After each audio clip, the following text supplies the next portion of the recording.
हर खबर पर है हमारी पहली नजर। उत्तराखंड की बुलंद आवाज। आप देख रहे हैं न्यूज पोर्टल उत्तराखंड।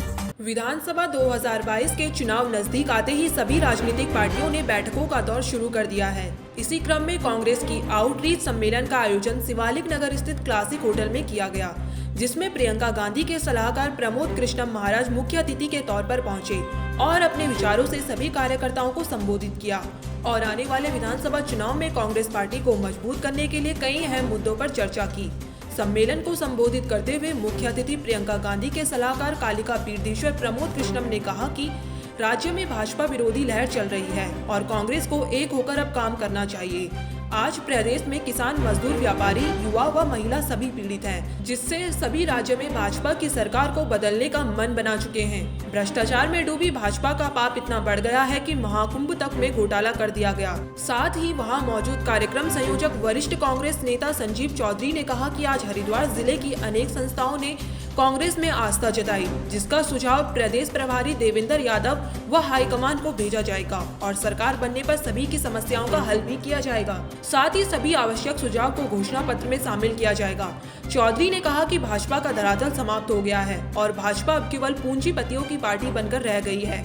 धर्म के नाम पर लोगों को लड़ाकर सत्ता हासिल करने का काम भी अब भाजपा का बंद हो गया है, क्योंकि जनता इनको अब भली भांति समझ चुकी है। देखिए, आदरणीय प्रदेश प्रभारी श्री देवेंद्र यादव जी, प्रदेश की सह प्रभारी श्रीमती दीपिका पांडे जी के निर्देशानुसार आज यहाँ आउटरीच कमेटी की एक बैठक है, एक सम्मेलन यहाँ आयोजित किया गया है, जिसमें हमने अनेक यूनियनों को बुलाया है, जिसमें auto rickshaw, battery rickshaw, SIDCUL union, BHEL की यूनियन है, व्यापारी हैं, महिलाएं हैं, सामाजिक संगठन है, एनजीओज हैं, जिनसे हम ये पूछ रहे हैं कि 2022 में जब कांग्रेस की सरकार बनने वाली है तो आप हमसे क्या अपेक्षाएं करते हैं और पूर्व की भाजपा की सरकार में किन किन परेशानियों से, किन किन पीड़ाओं से उनको गुजरना पड़ा, वो सारे हम इकट्ठे कर रहे हैं और जो भी सुझाव है इनको हाईकमान को, प्रदेश प्रभारी जी को, देवेंद्र यादव जी को भेजा जाएगा और जो भी उचित सुझाव हैं उन सब को हम अपने मैनिफेस्टो में भी शामिल करने वाले हैं और कांग्रेस की सरकार बने, इसके लिए कहीं ना कहीं एक वातावरण तैयार हो रहा है। पूरे प्रदेश में आउटरीच सम्मेलन किए जाएंगे। इसकी शुरुआत आज यहाँ हरिद्वार से हम लोगों ने की है।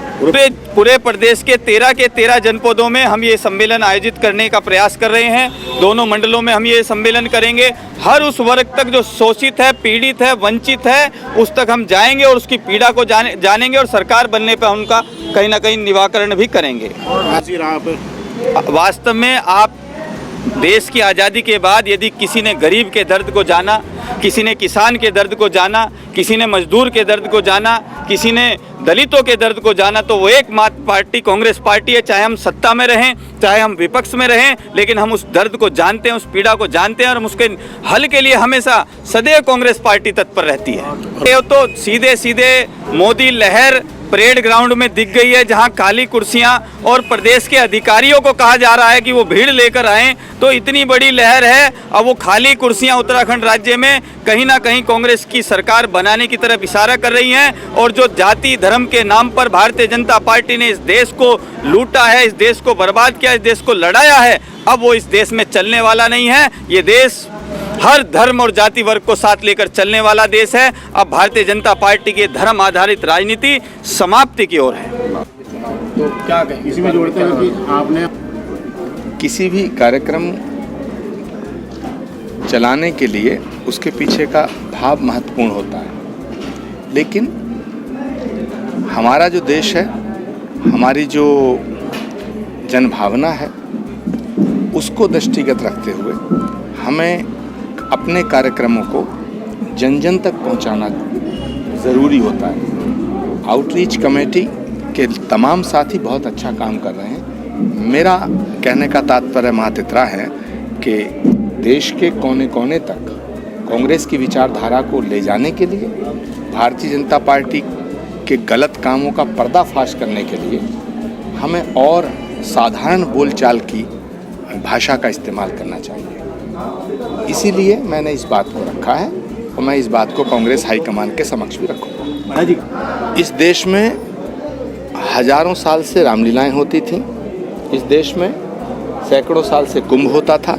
इस देश में ऋषि परंपरा थी। इस देश में संत परंपरा थी। इस देश का अखाड़ा परिषद का गठन 2000 साल पहले आदि शंकराचार्य ने किया।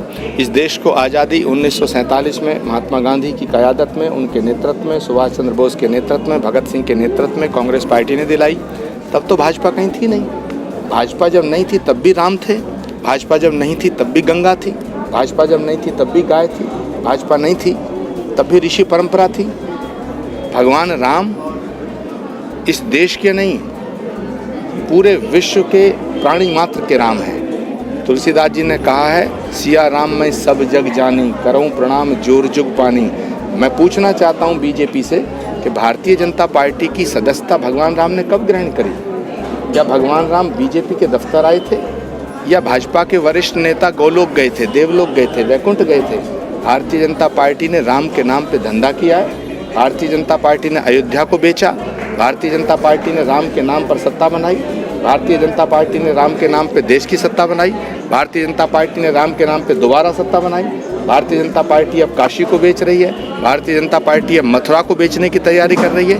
ये राम के नाम पर दुकान चलाने वाले, ये धंधा करने वाले, ये राम भक्त नहीं है, ये खुद राम को लूटने वाले रामद्रोही हैं। हर खबर पर है हमारी पहली नजर। उत्तराखंड की बुलंद आवाज। आप देख रहे हैं न्यूज़ पोर्टल उत्तराखंड।